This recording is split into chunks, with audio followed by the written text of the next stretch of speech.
You're watching The Experience, Comic Culture and Sales, streaming live daily to Facebook, YouTube, Twitch, and Twitter.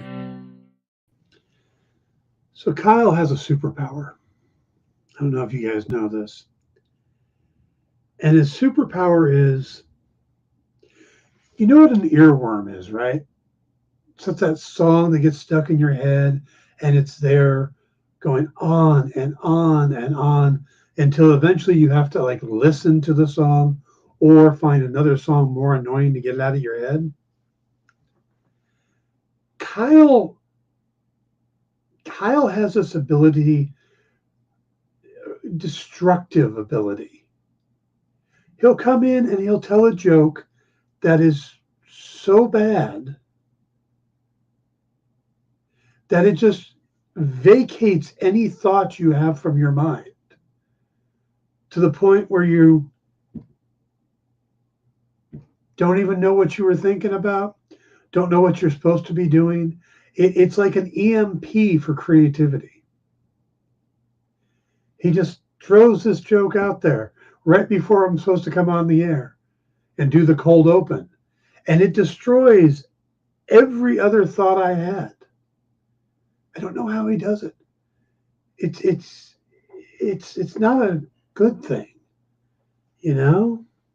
But he's proud of it. You can see he's commenting in things. I got a million of them. Of course you do. Like the Henny Youngman of The Experience. And if everybody goes, who the hell's Henny Youngman? That's exactly the point. So it's the Manhattan Project of humor. Yeah. So that's the cold open today. Let's get started.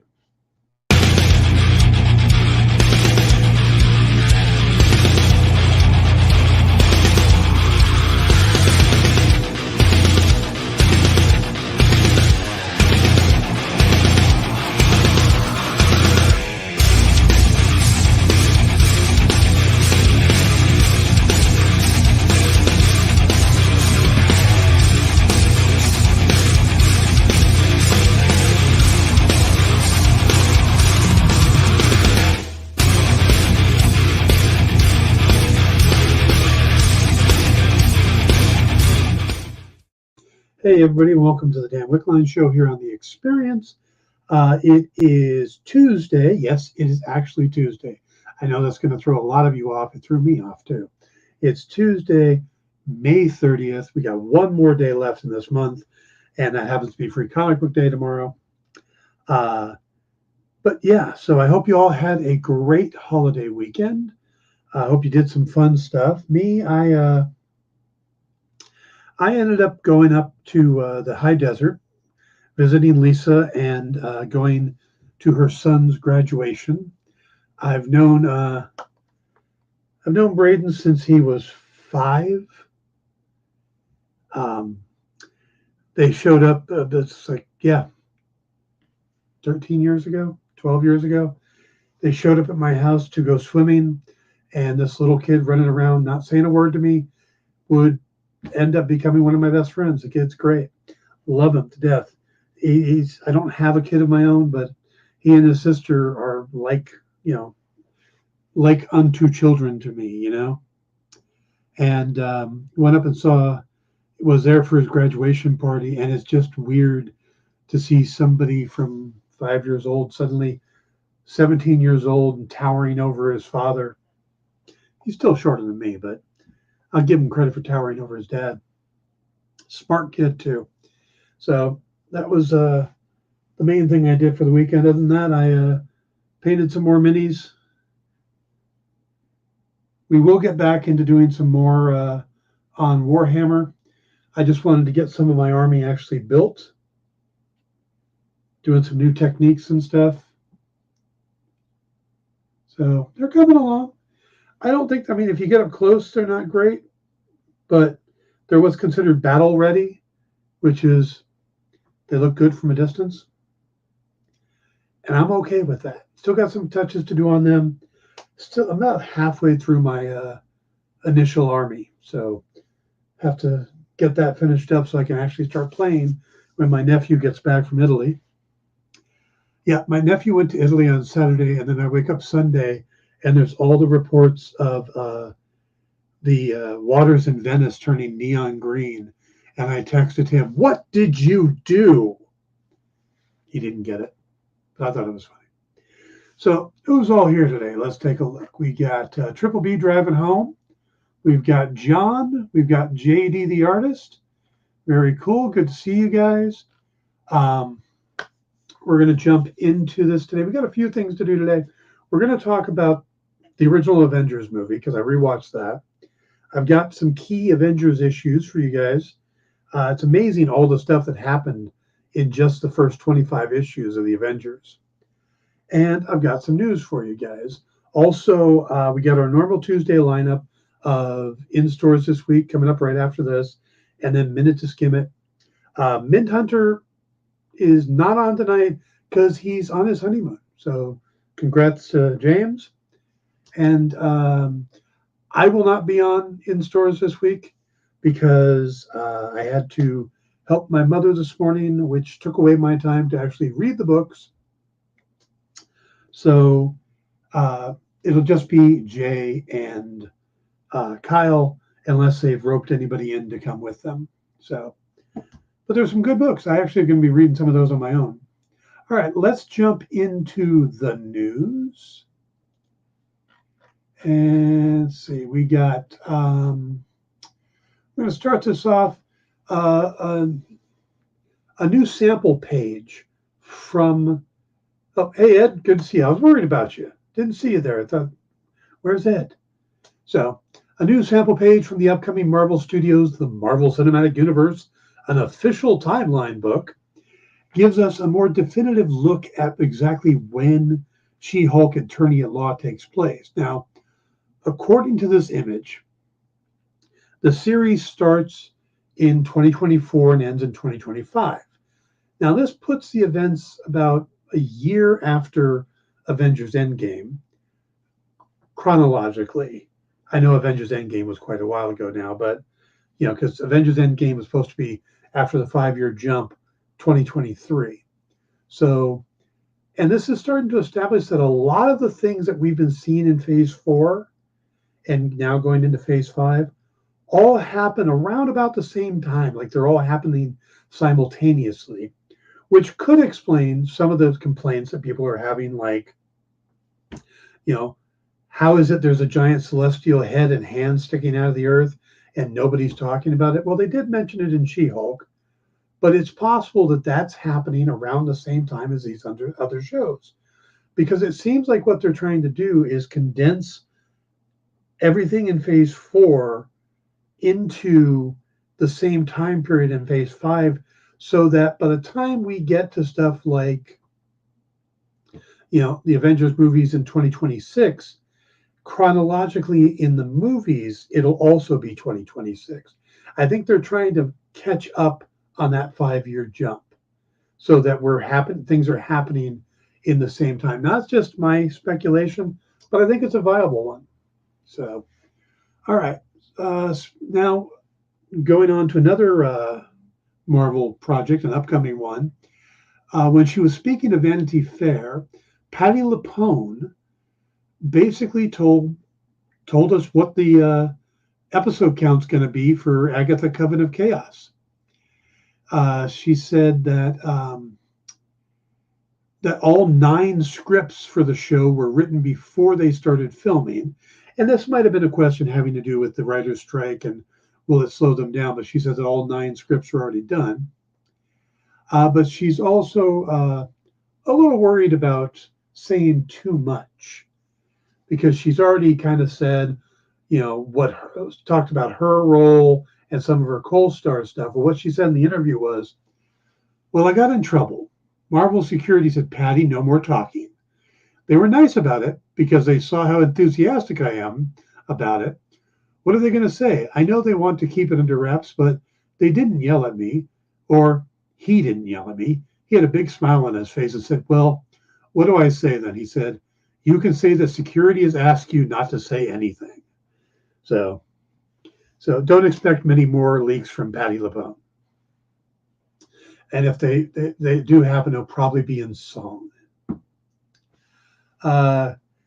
Ki Hoi Kwan, who is going to be making his MCU debut in the upcoming Loki season 2. Ki Huy Kwan, of course, being in Everything Everywhere All at Once, and of course, Short Round from the Indiana Jones franchise. Well, it looks like he's going to be playing. Now they're calling it a TVA archivist, which is kind of interesting. And footage from D23 revealed he has his own distinct office space, and he's giving trinkets to Loki and Mobius. So it seems like, and he's also showing up in the merchandising.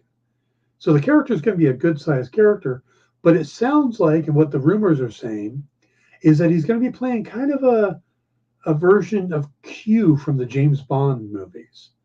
A tech expert for the TVA that'll equip the heroes. So that's kind of interesting. But an archivist doesn't sound like the right name, unless it's just kind of the thing he does on the side as a hobby.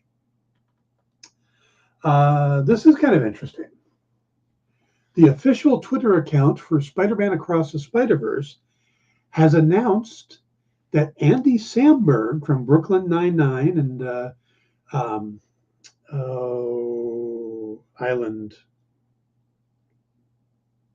Lonely Island, Q from Star Trek. No, that'd be a very different story. Q from James Bond, the tech guy. But Andy Samberg from Lonely Island and Brooklyn Nine-Nine is going to be playing the Scarlet Spider, or voicing the Scarlet Spider, aka Ben Reilly, in the upcoming Spider-Man Across the Spider-Verse. Now, Reilly and Scarlet Spider is an interesting character because where he's kind of popular now, he was hated when he first appeared because he was part of the widely despised Clone Saga. And that's the story where mad scientist Miles Warren, also known as the Jackal, created a handful of clones of Peter Parker to go up against Spider-Man. And these clones all had Parker's memories. So for a time, they all believed themselves to be the real deal. But Ben Reilly was one of the clones who first realized that he was a clone. And after that very convoluted story, he ended up being the one that survived and taking his new persona and become the Scarlet Spider. So I don't think they're going to get much into the Clone Saga in the movie, but they're at least acknowledging it. By the way, I learned something new today. And this is, if you're reading the Dan Slott and Mark Bagley Spider-Man series, you'll notice that one of the Spider-Men that they introduced in the series calls himself Peter Palmer. Now, that turns out to be a nod, and I love comic history, and I can't believe I didn't hear about this until now. In the first Spider-Man issue, all the way back in 1962, so not Amazing Fantasies, but the first actual Amazing Spider-Man first issue, number 1, Stan Lee made a mistake. He forgot what he had named Peter Parker and called him Peter Palmer. So through that issue, like 3 or 4 different times, he is called Peter Palmer. Now by issue 2, they'd worked it out, and going forward, he's Peter Parker. But yeah, so Dan Slott decided to bring Peter Palmer into MCU canon, and he's a Spider-Man that dressed in a very similar to the first ever Spider-Man costume that Steve Ditko came up with, and has that kind of entitled attitude that Peter had before his uncle got killed. Like, what? You want me to stop that guy? You're not paying me. Why would I do that? So that's the character, but I didn't even know this guy created. I found out about it because there's a big thing coming up this Friday on one of our shows, and you should stay tuned for that information. So, did the same with the Hulk. Bob Banner was a goof, and Bruce Banner went on to become Robert Bruce Banner. Yep. which is the opposite of on TV. They called him David Bruce Banner because the CBS didn't want to use the new name Bruce. So, yeah, Stan admitted once that he's really bad at names. So that's why he used alliteration. That's why he said, that's why it's Peter Parker and Bruce Banner. It just sometimes he forgets still and just goes still with alliteration, but Bruce becomes Bob and Parker becomes Palmer. It kind of makes sense. All right, we got more news here. The Skeleton Crew, according to the WGA website, the first season is going to consist of 8 episodes, which is pretty consistent with how Star Wars has been going with 8 episodes. The Mandalorian has all been 8 episodes. The upcoming Ahsoka series is going to be 8, and also the Acolyte series is supposed to be 8 when it debuts in 2024. Speaking of Star Wars series, if you're wondering if there's going to be a second Obi-Wan Kenobi series, according to director Deborah Chow, who was speaking to Deadline about the likelihood of a possible return, she says, this was always conceived as a limited series, and I'm sure you can tell from the story that it's closed. We did obviously seem to tell one big story. Who knows? There's 10 more years before A New Hope, though, so never say never. But for this particular project, it really was conceived to be a limited series. So I'm kind of stoked for The Maker. I think that's what it's called. What is The Maker? I don't get the reference. It's a Star Wars show. I haven't heard of that.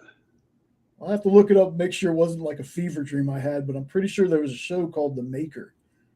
I know of the Skeleton Crew. I know of the Acolyte.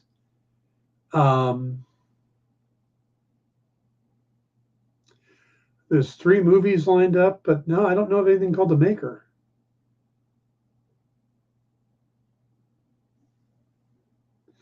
And of course, the Ahsoka series. But all right, now I rewatched 2 movies over the weekend. I rewatched The Avengers for the show, and after I got that, and I was painting, I thought, well, I'll let Ant-Man: Quantumania run in the background because it's on Disney Plus now, and I saw it originally, but I wanted to see it again. And looking at it with fresh eyes, with a lot of the complaints I've been hearing, and I definitely like the movie more than some other people. I know that. But one of the things that people have been complaining about is how Kang is so easily defeated and how he's supposed to be all powerful, but he gets his butt kicked by Ant-Man.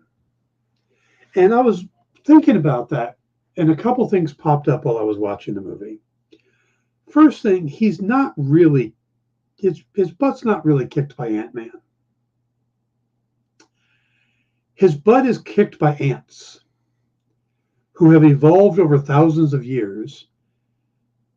And there's a lot of them, to the point where even Hank Pym goes, there's a lot of them. So I think had the ants not intervened, Kang would have won. So it was an X factor that couldn't have been planned on. You basically have this entire race of ants showing up and just overwhelmed him, but they didn't destroy him. He was still, he was just beat up pretty good. That does not make it better, says Josh. Okay. The second thing I noticed is when he actually has a physical confrontation with Scott at the end where they're fist fighting, his entire right part of his armor is pulled off, and we see that his left gauntlet is destroyed, and he throws that to the ground. Well, Janet says very clearly that his armor is his key. That's where the source of his power is. because she said that, he had gotten his armor back. It was already too late. He got his armor back. Well, at that point, the armor's not working anymore. So it does come back down to it's man versus man. So him in a fist fight with Scott Lang actually makes sense. So again, but the third thing that really struck me, and it almost seemed too obvious, or not obvious, but too intentional to be he never calls himself Kang. Other people call him Kang. The one time he has a chance to take the name, Janet touches the ship and gets the flash into his mind, and she asks him, "Who is Kang?" And his response is, "Someone I need to be." So to me, that tells me that he is not Kang yet in the quantum realm. He calls himself the Conqueror, but he's not full on Kang yet. I think this is still the early stages of him growing. So, I just think that I don't know. I actually liked the movie. I enjoyed it. It does have a very Star Wars feel, as Leonard points out. But yeah, I enjoyed the movie, and anytime you can make Hank Pym look cool, because I grew up with Hank Pym, and as one of my favorite heroes. So what they did to him after that. So for the fact they turned around and said, yeah, Hank Pym's a badass again. I like that. Him showing up with all those ants, awesome. So, so the creator is not a Star Wars thing. Okay, that makes sense. I'm sorry, I got mixed up. It looks so similar to Star Wars, though, that I thought it was a Star Wars thing, but it's not. Okay. All right, let's go ahead and we will take our break. And when we come back, we'll talk the Avengers. Be right back.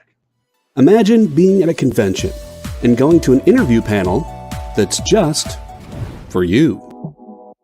No bustling crowds, no hours-long lines, just you, the moderator, and your favorite comic book creators. Well, this is pretty much that. Miss Jen sits down every week with 2 comic book creators for a live stream interview about their latest work, and you can ask them whatever you want. It's Talking Shop, Mondays at 5 Eastern on The Experience, Comic Culture and Sales. Did you know that every Experience show, including some exclusive content, streams on Twitch? Check it out, twitch.tv/the_EXP. Or just scan that QR code. To be continued. 3 little words that hold the secret to the next great story.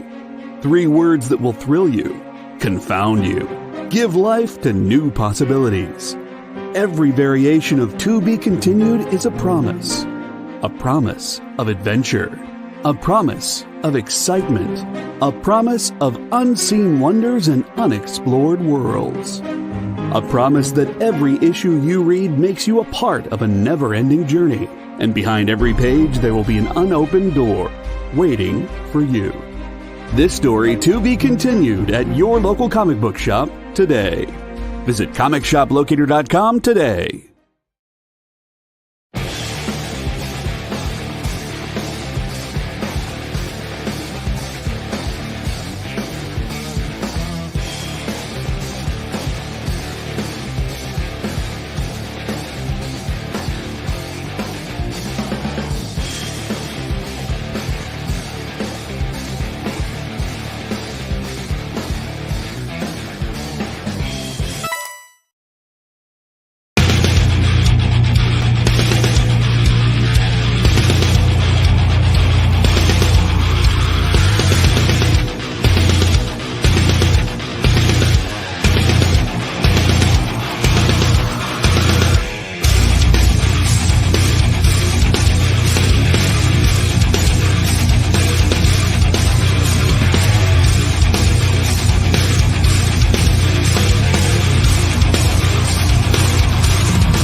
I'm reading chat, and John says he's never seen a Star Wars movie.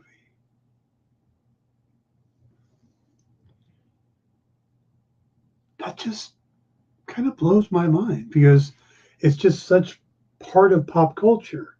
I'm not going to pick on John because my mother had never seen Star Wars either, and she decided, she's 79 years old, decided let's watch them, and we spent every Monday night started watching them.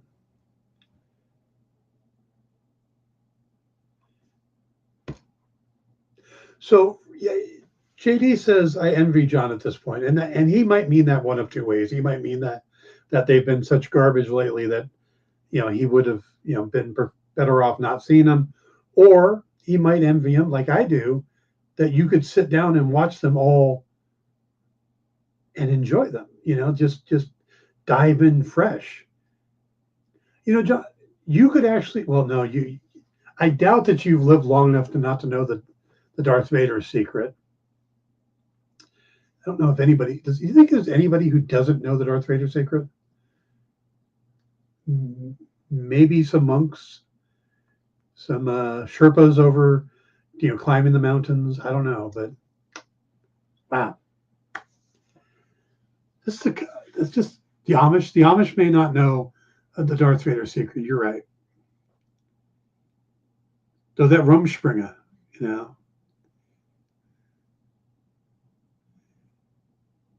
John, there's nothing wrong. There's no gatekeeping here at all. You didn't see Star Wars. That's fine. You've decided that's your choice. Cool. There's things I haven't seen. Ed mentioned he's never seen The Godfather.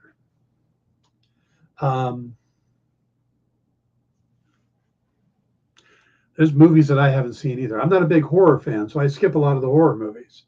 So I don't think I've sat through a Jurassic Park movie. I'm not a dinosaur guy, and it doesn't, so I get it. So it has to appeal to you, but yeah. So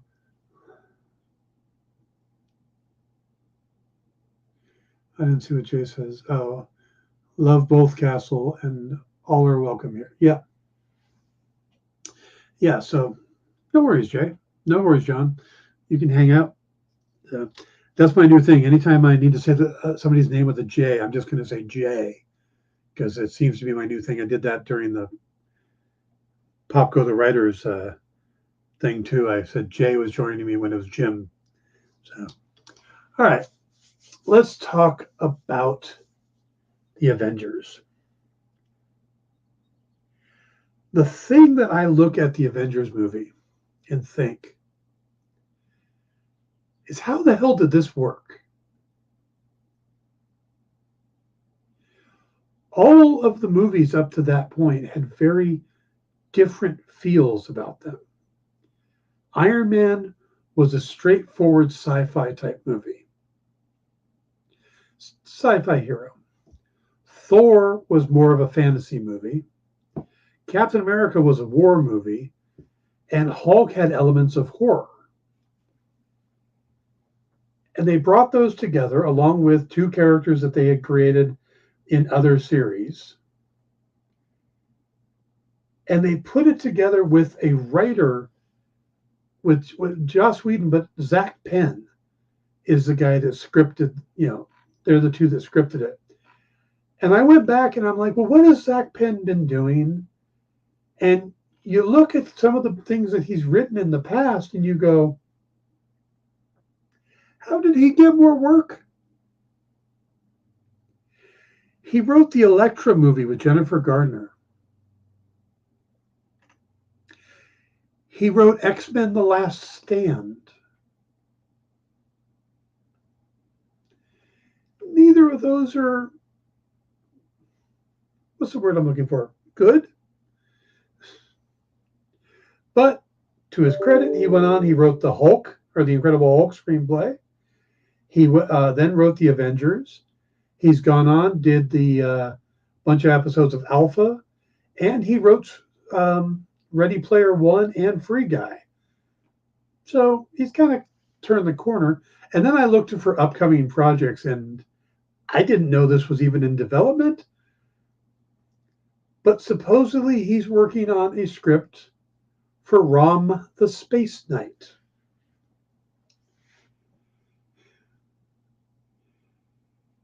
Josh, the further we get out of 1983, the further I Am Your Father moves out of the zeitgeist. I don't know if that's true. It's possible. New series where Dan crochets and rewrites movies with me. Who's with me? Could be fun. I'm not sure why the crocheting part. But yeah, could we get a Rom the Space Knight movie? Now, you guys did see that Hasbro and Marvel have worked out a deal, and we're going to get all of the old Rom comics collected in an omnibus and all of the old Micronaut comics collected into an omnibus. I am so excited about that. Rom is awesome, but Micronauts and Michael Golden's art. So, all right. So we're talking about the Avengers. It's interesting that a lot of things that worked in that movie reminds us of just how by the seat of their pants Marvel was in the early days. You know, I mean, the post-credit scene. The post-credit scene of them sitting around eating shawarma was filmed the night of the premiere and then added. You know, they that's the only time they could get all the actors back together was at the premiere. That's why, you know, I think most of you know, but that's why, you know, Cap is sitting there with his hand like this because he'd already grew his beard in for Snowpiercer and couldn't shave it off just to do a post-credit scene. So, yeah. So, yeah, they did stuff like that constantly. They were flying by the seat of their pants and making decisions on the fly. The whole thing with Thanos coming in at the end, that wasn't a big, oh, we've got this plan. We're going to take the cosmic cube, or we call the Tesseract, and you know we'll take these other things, we'll start putting them together into the Infinity Saga. No, that was Joss Whedon going, can I use Thanos as the tag? And they went, okay. It's pretty much what it was. It wasn't this big old overarching plan. It was just jumped right in, you know. Spoilers for an 11-year-old movie.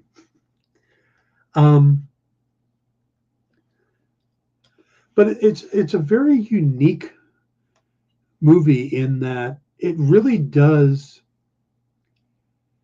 find a way to give everybody a moment to shine, which now I realize that there's a lot of negativity now out there for Joss Whedon.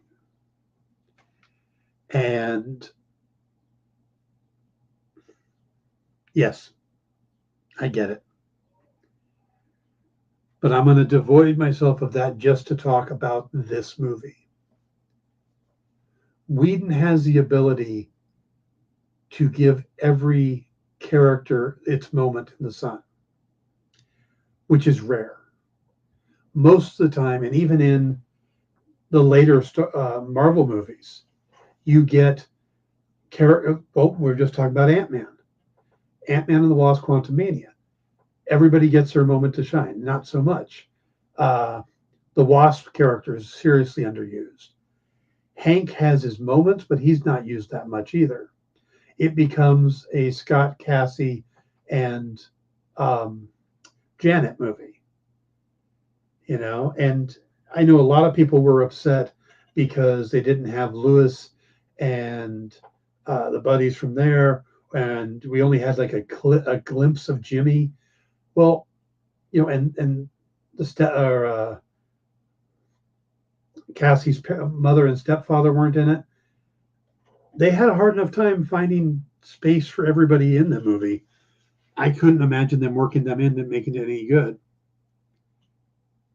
The first Avengers, I think, is perfect comic superhero movie. I love how they pierced everything together, made it work. I was so skeptical when they announced it, but it was a home run. Yeah, and that's my point, is that they haven't been able to do that as successfully as Whedon has that ability to make everything merge together well.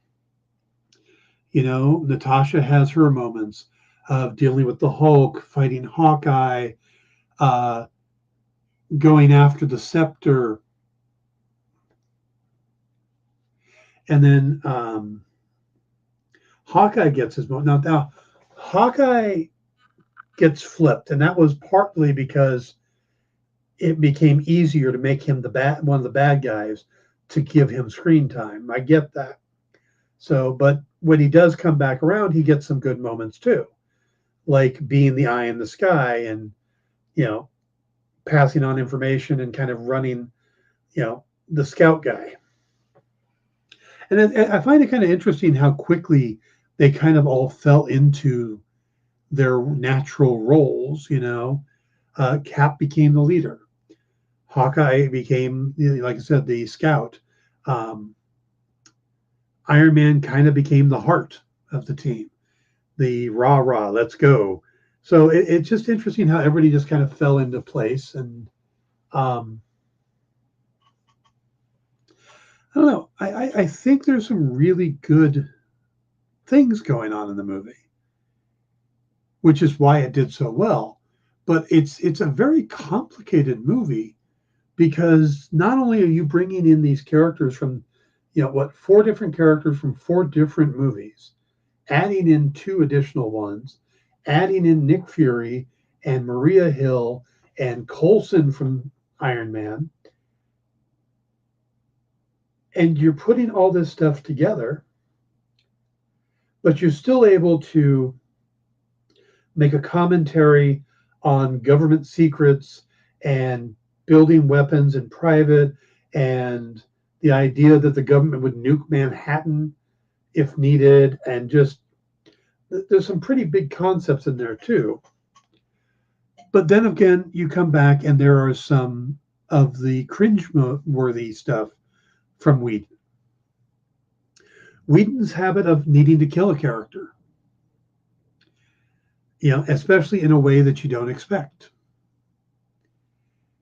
You know, he killed Wash in Firefly in Serenity. He kills Coulson, you know, and then he kills Quicksilver in Avengers 2 or Age of Ultron.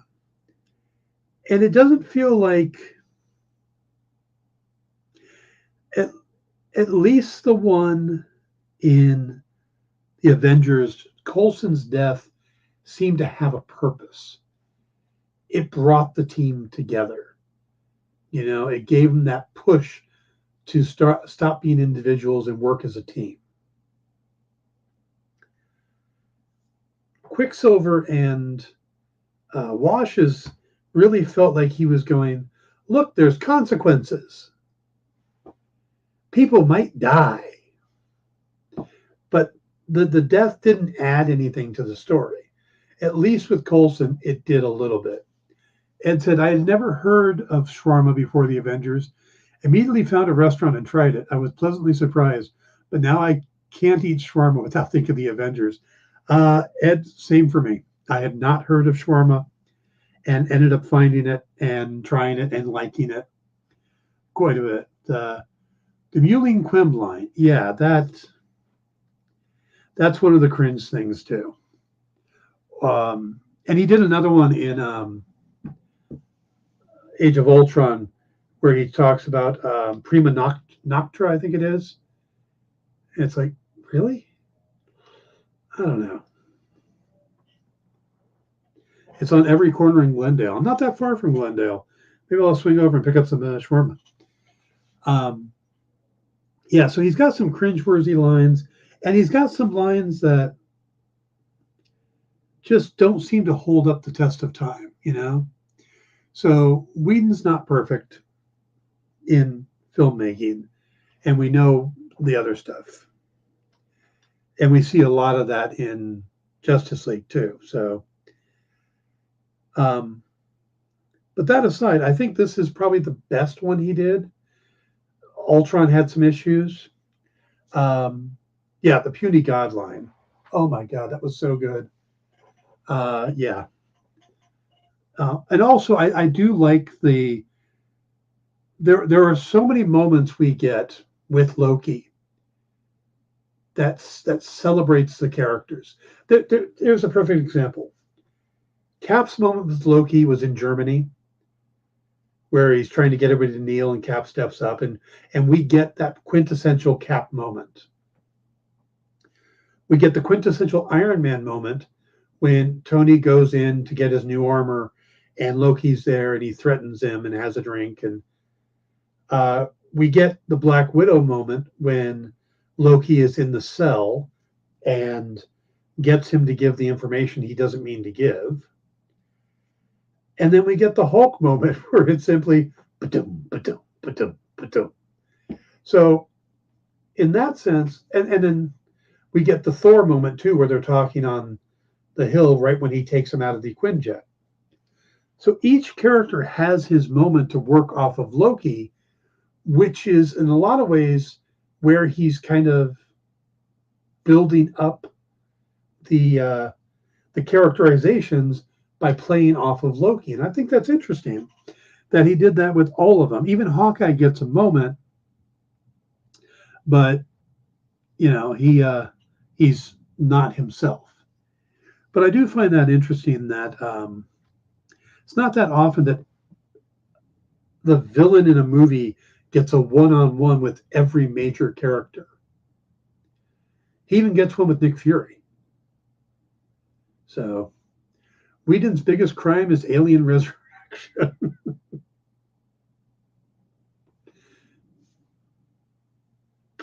Not going to argue with you on that one. So I really liked the movie. I think there's some stuff left over that we didn't get to play with very much. The World Council. I know Powers Booth from that showed up in Agents of S.H.I.E.L.D. It's funny how much Agents of S.H.I.E.L.D.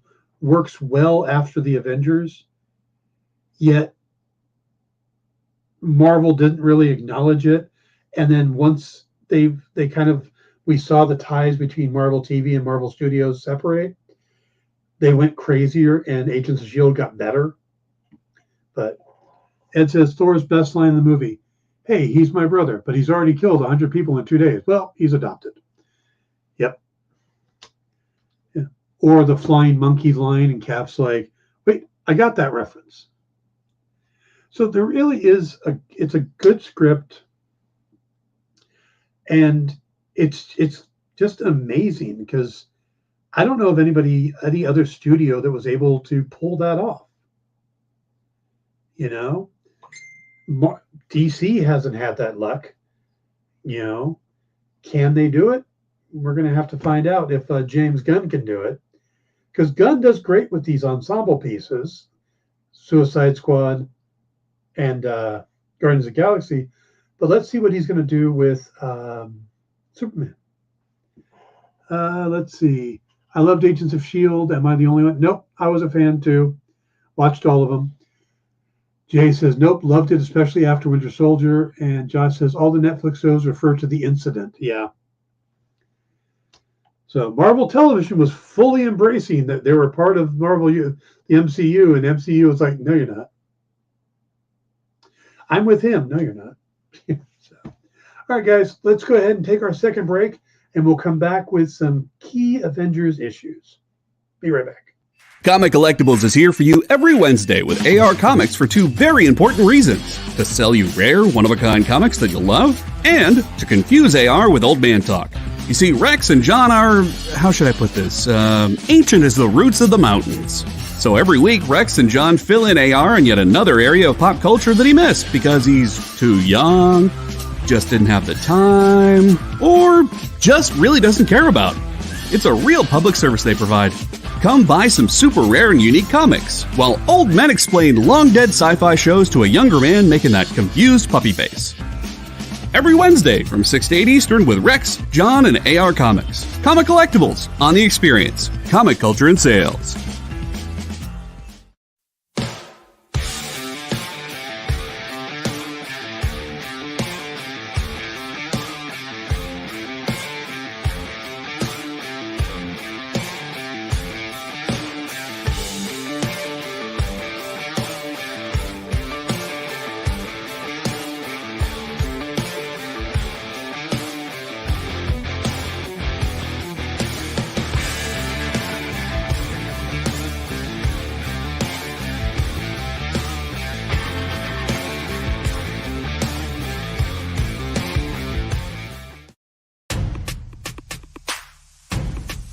Go follow the experience on TikTok at @the_EXP1 or scan the QR code on the screen. Our TikTok is like everywhere else we are, except you only have to deal with us for a minute. Seems like a win-win to me.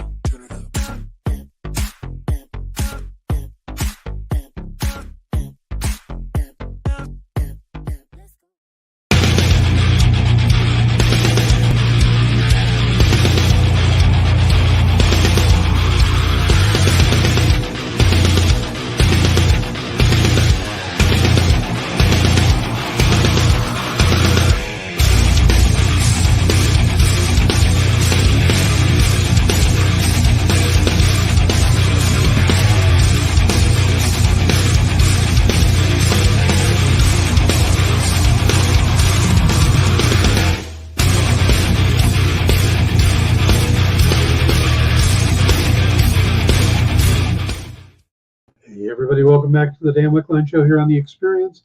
As you guys are still talking about Agents of S.H.I.E.L.D., I look at Agents of S.H.I.E.L.D. as being three parts. They had the first part where they were basically Agents of S.H.I.E.L.D.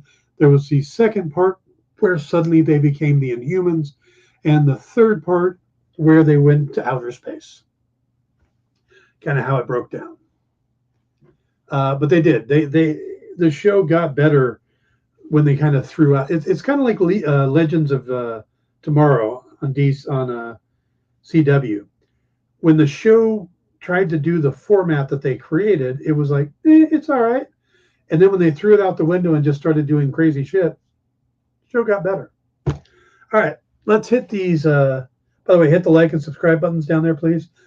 Key Avengers issues. And these are all from the first 25. So there's a good chance we'll do more when we do Avengers 2, Age of Ultron. But we start off with Avengers #1, of course, the granddaddy, the big one, the book that wasn't supposed to happen, but because I can't remember his name, but the artist for Daredevil had a drinking problem and couldn't get the book done on time, they had to rush to get the Avengers out to fill that slot. Avengers #1, first appearance of and origin of the Avengers, Hulk, Thor, Iron Man, Wasp, Ant-Man, goes for $21,000 high end. Median's about $5,700, low end's about $1,800. #2 is Avengers #2. This is where the Hulk leaves the team. It also is the first time we get to see the Avengers Mansion. This one goes for close to $3,000 on the high end, just under $1,000 in the median, about $300 on the low end. Also, first appearance of the Space Phantom, character we haven't seen a whole lot of since. Then we get Avengers #3. This is the Hulk and the Submariner teaming up to battle the Avengers. So the Hulk leaves at #2 and comes back with a friend in #3. Like, this is my new chick now. This one goes for $1,600 on the high end, $510 in the median, about $115 on the low end. #4, Avengers #4, first Silver Age appearance of Captain America. Cap joins the Avengers. This is one that we've all probably at least read in reprints. High end goes for about $8,000, medians just under $4,000, low end's about $780. Love how it's all black and white in the background. Avengers #7. We're going to jump ahead to #7. This is interesting. This was the first appearance as Rick Jones as Bucky Barnes. So you've got Hulk's sidekick now moves over to be Cap's sidekick and pretend to be Cap's old sidekick. This seems like something that should be on The Real Housewives of Beverly Hills. This goes for $600 on the high end, a little over $100 in the median, $35 on the low end. Here we go. Avengers #8 from 1964, the first appearance of Kang. Now, this goes for a little over $4,000 on the high end, a little over $1,000 on the median, and close to $300 on the low end. Then, Avengers #10, 2 issues later, we get the first appearance of Immortus, a Kang variant. So this guy goes for about $900 new, $280 median, high, not new, you're not going to get a new copy, but a high-end copy. $280 in the median and $90 on the low. Then we go to #11, which was the first time that the Avengers met this guy named Spider-Man. And you know what? This may be the first time I've ever seen this cover, but doing the research for this.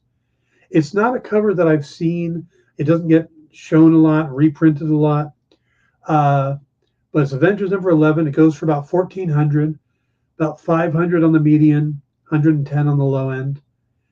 Not sure about that Captain America pose. All right. Yeah, it's kind of. Avengers number 16. This was another biggie. We see this one a lot. This was the new lineup. This is where Thor and Iron Man and Giant Man and Wasp take off. Cap is left with the B team of Hawkeye, Quicksilver, and the Scarlet Witch. Though Quicksilver and Scarlet Witch are kind of powerful when you really think about it. This one you can pick up on the high end for about $500. Median's about 90, low end's about 30. So this was kind of obtainable. So then, of course, we jump to Avengers number 25. And this was the first time the Avengers fought Doctor Doom. And this one goes for $620 on the high end, $190 on the median, and low end is about $50. So, because you think of Doctor Doom as a Fantastic Four villain, but everybody fights the Avengers eventually. So, except for the Mole Man. I don't know if the Mole Man ever fought the Avengers. I don't think the Mole Man ever got enough love. I was talking with somebody the other night about that. I think it was Jim talking about Mole Man. We're trying to think of who would be good to cast as the Mole Man. Because, Fantastic Four movie. What if they decided to do Mole Man instead of Galactus or Doctor Doom or somebody and just follow the comics? And I had suggested Ken Jeong as the Mole Man. I think he'd be great. I think it would just be just interesting to see Ken Jeong as Ken Jeong as the Mole Man.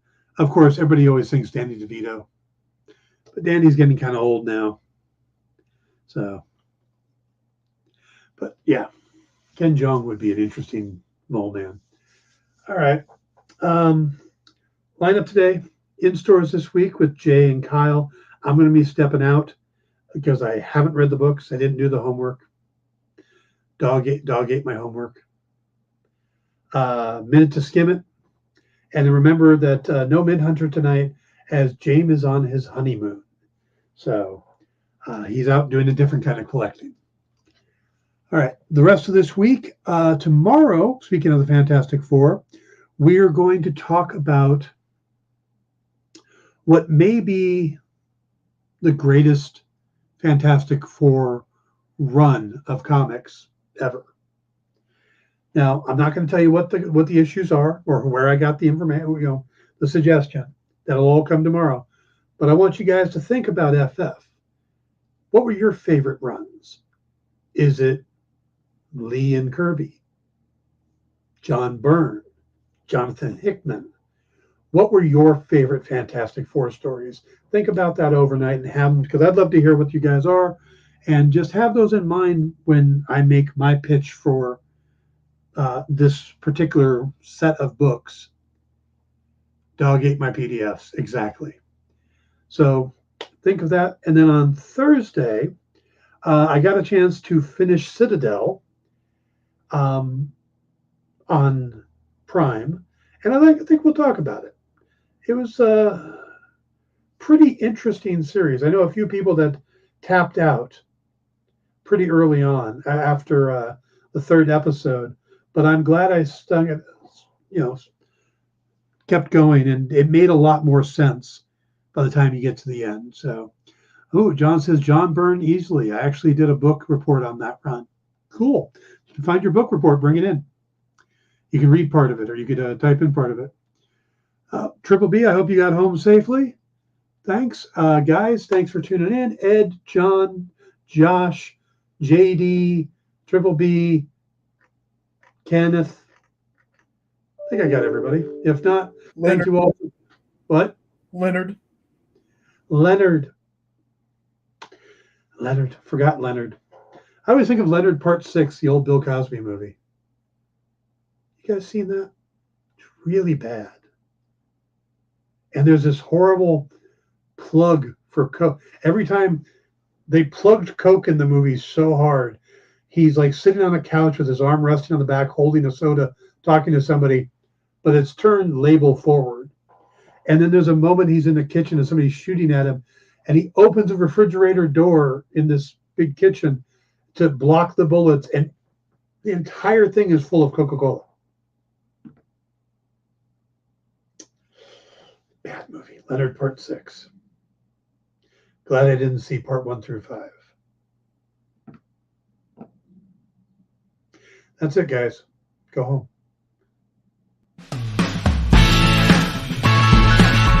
Join the party. Head over to our link tree to find all the links for everywhere the experience is all the time.